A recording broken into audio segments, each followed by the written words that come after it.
You ask Tiger to calculate. This deals with linear inequalities with one unknown. The final result is y equal or greater than 2. Let's solve it step by step. Isolate the y. Divide both sides by 8.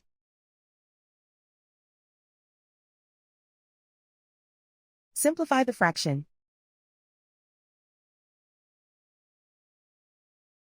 Find the greatest common factor of the numerator and denominator.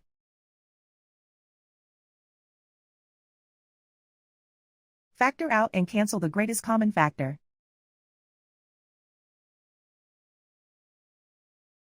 Plot the solution on a coordinate grid.